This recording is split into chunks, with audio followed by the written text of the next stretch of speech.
Hi, this is Raman. I'm the broker with Venus Realty. Today we are starting a series of investment videos on investment strategies that are related to real estate in Alberta. The first video we'll start off with is known as a BRRRR strategy. This is my favorite strategy. This is how we got started investing in real estate. So let's go through this. So what does BRRRR stand for?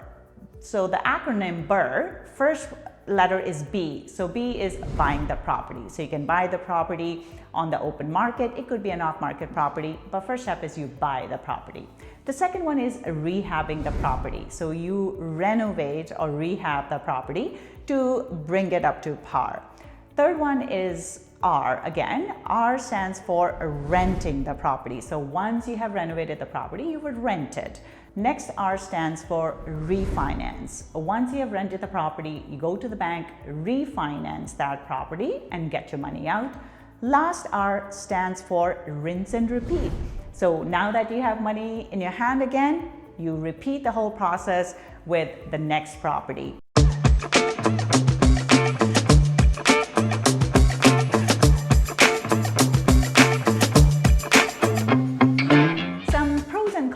About the strategy. The first thing is you need big upfront costs. So in this case, you need to have money in your pocket, or you have to be able to get the money from somewhere. So when we first started our first project, we leveraged the line of credit we had on a house, our own home. So we took the money out. Now, when you do that, keep in mind, you will have to pay interest on that money that you're borrowing. So if you have money in the bank, that's yours, saved is easier. But if you're going to leverage your line of credit, just keep in mind now you will have extra payment that you will have to make while the project is under construction. So who is this strategy for? This strategy suits somebody who has time to renovate the property. It does take a lot of time in terms of renovating the property. You have to find the crew, you have to find the tradespeople to do the job, you have to supervise, make sure it's done properly. Another option is you can find a GC, a general contractor, who will manage the renovation for you, but it will cost you a little bit more. Both of those options are good. Another reason I really love this strategy is because you get your money back. So when you renovate the property, all that money that you put in, you're able to get it back in the back end. So really, you just have to come up with the first project or the money for the first project. And once you have that money, you can keep on rinsing and repeating with the same money. So you don't need to come up with tons of extra money. So you just refinance the property, take the money, most of the money you'll be able to get back, and then you use the same money for the next project. So starting in this strategy is the hardest part, but continuing with this strategy is actually fairly easy. And another reason I really love this strategy is because you get long-term rental income from this type of property. So once you have renovated the property like this, it's good for another 25 years.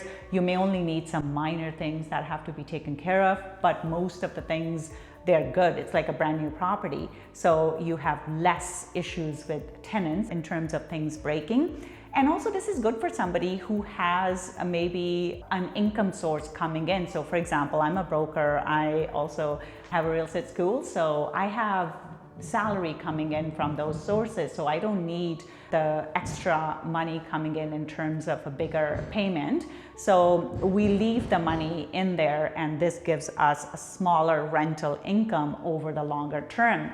But if you were somebody who wanted to make money right away, maybe flipping a property, and we'll talk about that strategy later, so that may be a better option. So again, when you go to look for these investment strategies, you need to find something that suits you and your situation. Don't just do something because it works for somebody else. Take a look at pros and cons and see which one fits you the most. So the pros in this case for this strategy would be you have longer term income coming in, rental income, so it builds your portfolio of rental properties. You do recover your capital investment fairly quickly in this strategy, as well as you are able to leverage the appreciation. So you increase the price of the property just by renovating it, and you get that extra $50,000 that really you didn't have to work for, but you got that appreciation. Cons in this case would be it requires higher upfront costs, so you do need to have money in your pocket, or you need to be able to get the money from somewhere. And if you're borrowing money, this could be from your line of credit, or it could be from private lending. Private lending can be extremely expensive, so I tend to stay away from that. Just keep that in mind, that you'll have interest costs, which are your carrying costs while you're doing this. The last thing to keep in mind, if you do choose to go for this, would be your market conditions. This is a good strategy for when the market's really going really well, but it's okay for when the market is in a downturn. Just keep in mind that property valuation, when you go to refinance the property, may not come in at what you had expected, in which case the lift that you get, the extra value that you create may not be that much. That's the only downside, but whatever money you have put into the property, you will be able to get back. And just keep in mind, this is not your house. You're not building this to live in, so you don't want to go fancy with stuff, and I'm guilty of that. I tend to like nicer things, but keep in mind, you want something for long term. So you want sturdy stuff that won't break, that won't fall apart through use. It's not about being fancy, it's about reliability of the materials that you're using. The first step is to buy the property. So this is an example of one of the properties that we have purchased, and this is the property that we would be going through today. So in terms of buying the property, you're looking for a distressed property. So if you look around in this property, you will see there are lots of trees, there are shrubs. I mean, we're in winter, so it's a little bit more curtailed. But generally, what you're looking for in terms of a property is a property that has good structure. So the house itself is okay, but a lot of times these type of properties will have overgrown bushes, the trees that haven't been maintained, landscaping that hasn't been maintained, and there are multiple issues with the property. So today we're going to take a look at this property. This was a bank foreclosure that we purchased. So that's one option for buying these properties. Many times they are on MLS, so realtor.ca, that you can buy them from, or they could be an off-market property. So you may be able to buy it through a wholesaler. But again, you're looking for a property that is in a distressed shape, and you can tell just from the outside that the property needs work. The second step is to renovate or rehab the place. So in this case, we have this house that we purchased. Again, in this case, we have stucco on the outside, we have brick. We are going to keep that, we're going to paint it. But in terms of renovations, we're not going to do major renovations to the exterior of the property. Sometimes when the exterior is not in a great shape, we will wrap the property in the siding. So you have brand new siding that can cover the stucco, and that's an easy fix to uplifting the exterior. In this case, there's stucco outside already. We are just going to paint it, and that will give it a facelift, but it doesn't need a ton of renovations on the exterior. Now, landscaping wise, there's grading issues that we need to fix. We'll look at that later, but for now, let's go inside because that's where we are doing the major renovations. Let's take a look at some of the renovations we have done inside this house. So this is still an active site where construction is going on, but the upstairs is finished. So in terms of the renovation, so first of all, things that are easier to do, for example, modern light fixtures. So these older houses that you purchase, they haven't been renovated in a long time. So just giving it an uplift will include brand new paint, modern light fixtures that throw out a little bit more light. It could be a brand new paint jobs. It could be replacing the doors. So all these doors are brand new. We have replaced them. So they are nice modern doors. And then with the bedroom here, we didn't do a ton of changes. All we did was we replaced the windows. Sometimes with these houses, the windows are really old, so you want them replaced. So we have newer windows, new flooring, new paint job, but other than that, not much was changed in terms of the bedrooms here. The biggest change that we did, or update that we did, was around the living room area. And then we also added this bathroom. So plumbing, replacing the plumbing is something that you may want to think about, because these older houses most of the time they will have copper piping. And with copper piping, the problem is it can leak over time. Where the joints are, those can leak. There could be punctures in it, so you could have leaks throughout your house. So when you're doing a major renovation, it's a good idea to replace that copper piping with newer piping so that you have more reliable plumbing. So in terms of this here, we did add a bathroom because it was a 3-bedroom place. Many times they come with 1 bathroom, which for modern living is not the most effective thing. I have 2 daughters and we can't have 1 bathroom in the house. So that's something just for rentability point of view. So you want to think about those type of things. So here we added the new bathroom. With the bathrooms, we would do like more modern toilets, so it's dual flush toilets, newer lighting, new vanities, so it just makes it look nice and new. And also when somebody's looking to rent a place, it just makes the place more attractive versus a place that hasn't been renovated. Next up, we'll take a look at the biggest space that we have renovated here. So in most of the older bungalows or older houses, you will see that the space is split up a lot. So this was the case here. So we had a wall over here, which was really cramping everything. So we took out the wall. Now you can't just randomly take things out. You do need to pay attention to what you're doing. So in this case, we took out a load-bearing wall. And because we took out a load-bearing wall, we had to get engineering done, and we replaced it with the beam that will support the weight of the house. So that then opens up the space. So now you have a lot of space to work with, makes it a lot brighter, especially in Alberta weather in Edmonton, where it's so cold half the year. So you want that natural light coming in. So the big window throws out that natural light. So sometimes you have to replace windows. So it depends on the house. When you're looking at the house, these old houses, many times the windows are 30 years old or even more sometimes. Those windows are not energy efficient. So when you go to rent the place, the utility bills will be very high, and that's not something that the tenants want. So we can replace the windows. So it costs about $20,000 to replace all the windows in the house. You can tell whether the window has been replaced or not by the type of window. Older houses had these wood frames or wooden windows, and nowadays we have vinyl windows, which are a lot more robust. They will stand up to time. And plus the energy efficiency, we can have, instead of the single pane windows, which did not really do much in terms of conserving heat, so these double pane or triple pane windows are a lot more energy efficient. Okay, next up, the biggest change that we have done here is our kitchen. It's nice to put in a new kitchen. Sometimes the kitchen can be repainted, but other times you have to replace the cabinets with newer cabinets. So these cabinets are brand new, even the base is brand new. We had new appliances. It just makes the place look great. With the appliances, they're all energy efficient appliances, so it's a lot better. We tend to use quartz countertops here. And I find quartz is just easy to clean, it's easy to maintain, tenants can't burn it. Overall, even though it costs a little bit more initially, but in the long run, it's a good way to go in terms of longevity of the house. Okay, next up here, in the hallway, we didn't really change much except for replacing the carbon monoxide and fire alarm, and then we have the new lights all over the place.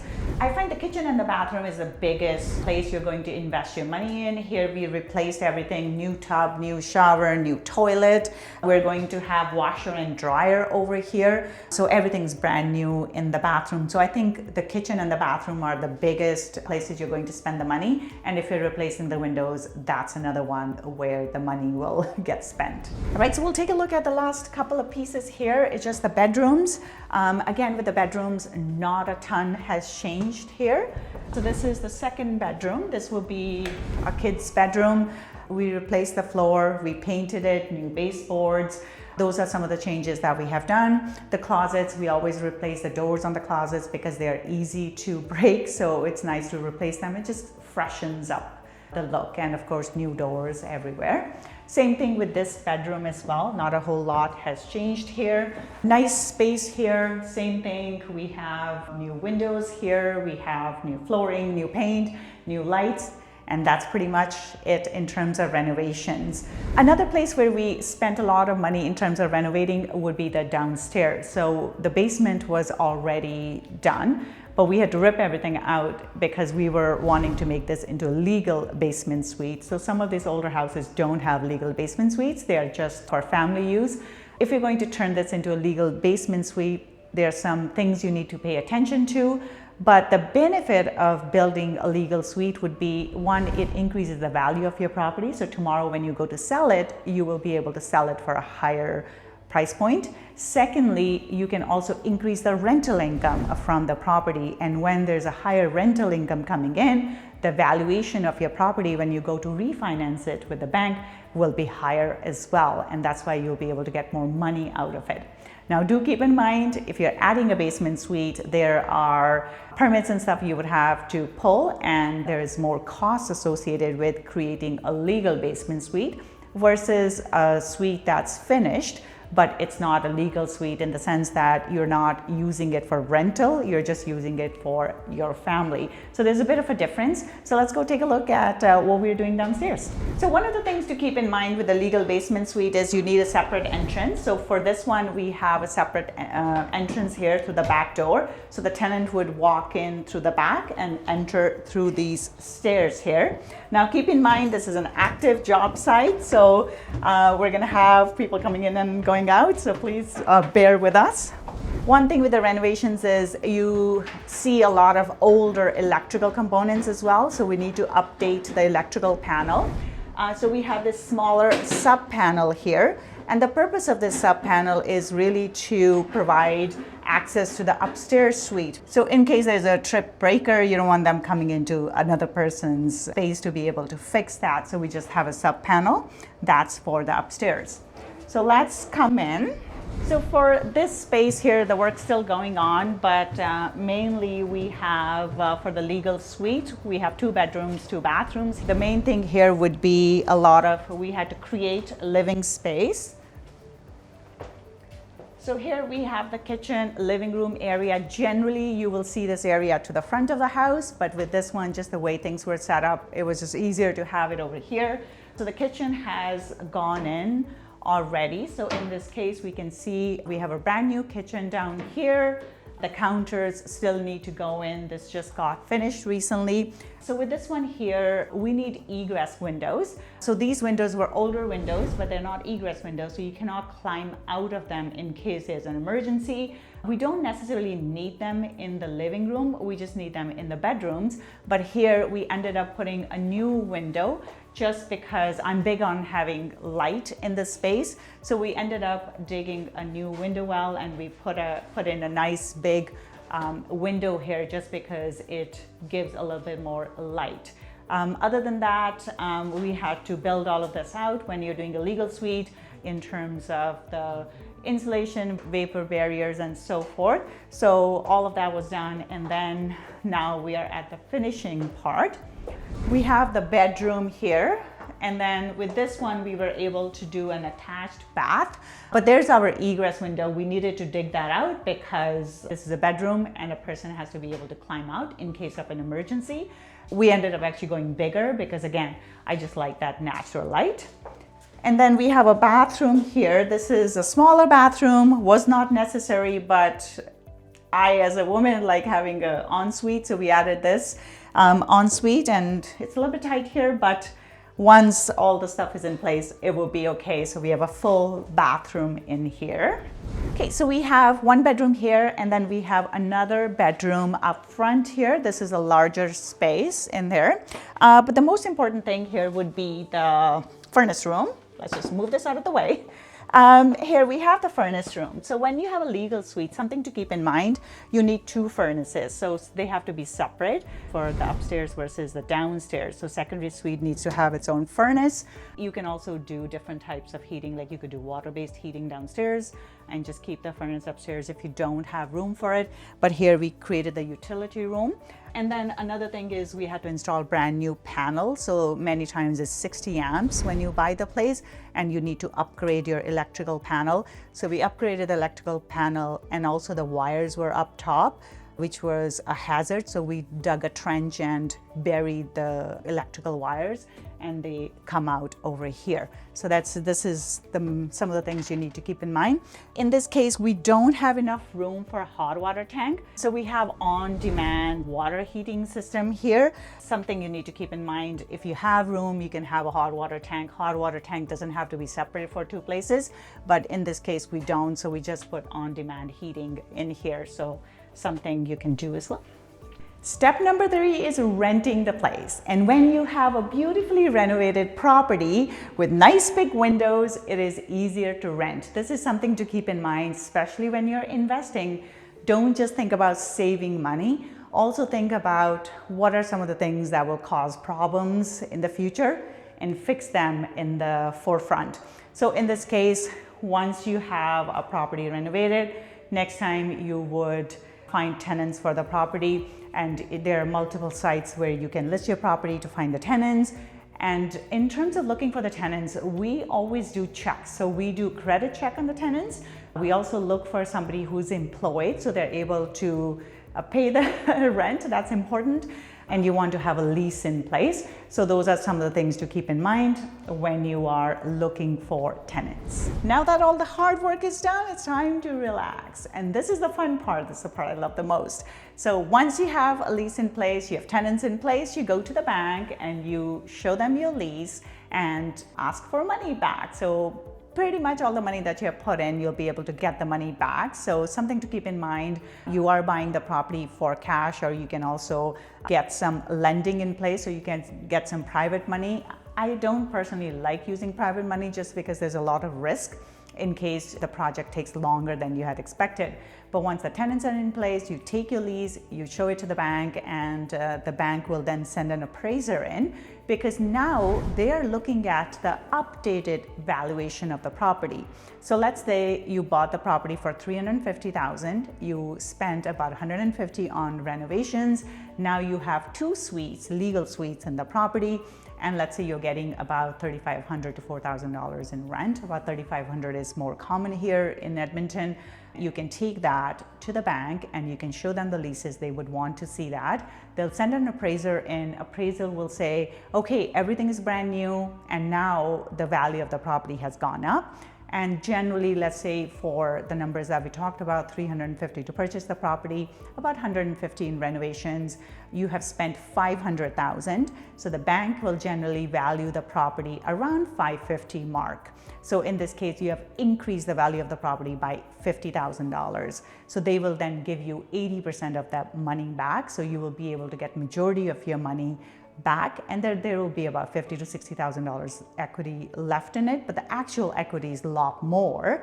It'll be over $100,000, but you only got to spend about $50,000. So you can take the rest of your money, and this is when I like coming home from the bank with the money in my pockets.